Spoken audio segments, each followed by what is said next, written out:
కానీ ఈ కేసును నువ్వు 10 అయినా సరే కానీ పకడదాం బట్టి చేయాలి సార్, నీకు 10,000 నమస్కారం చేస్తున్నా. కానీ నేను 86 ఏళ్ళు ఉన్నోళ్ళము, కానీ మా కొడుకు అనుకుంటాం, మా కొడుకు పిల్లగాడే అనుకుంటాం. ఇప్పటివరకు చేసేలే అడుగు చేసినావు సారు, నా ఫోన్ లో కూడా వచ్చినావు.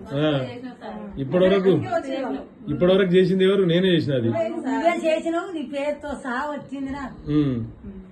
నేను ఫోన్ లో చూసి నా కొడుకు పెట్టినా, నా మనవనికి పెట్టినా.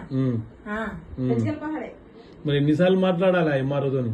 ఎంఆర్ కాదు, వాళ్ళు పోయేటట్టు మాట్లాడేది లేనండి. అంతేనా? సస్పెండ్ చెప్పిద్దామా? సస్పెండ్ చేస్తేనే నేను నీ ఫోటో తీసుకొని పోతే ఇప్పుడు నా ఫోన్ లో కొట్టుకొని రోజు పూజ చేస్తా. రోజు సతాయిస్తుండట్లా. అంత బేకార్ గాడాడు పైసల్లోని కిందికెళ్ళి టేబుల్ కిందికెళ్ళి పేపర్లో కట్టి తీసుకుంటుంది. మళ్ళీ లేకుంటే పేపర్లో కుదరకుంటే ఫోన్ పై కొడుతుంది. నేను కంపెనీ కూడా ఫోన్ చేసి తెలుసుకుంటా సార్, ఫోన్ కంపెనీ కూడా పోతా. వాడిని తీసేస్తే ఇప్పుడు కాలు మొక్తా. ఒక పని చేద్దాం, ఏం చేయాలంటే ఫస్ట్ ఎస్ఐ ఉన్నాడు కదా, ఎస్ఐ మీద డైరెక్ట్ ఎస్పీ గారికి కంప్లైంట్ చేయాలి, ఎంఆర్ఓ మీద డైరెక్ట్ పోయి కలెక్టర్ గారికి కంప్లైంట్ చేయాలి. ఎందుకంటే అది పద్ధతి. ఫస్ట్ కంప్లైంట్ చేసిన తర్వాత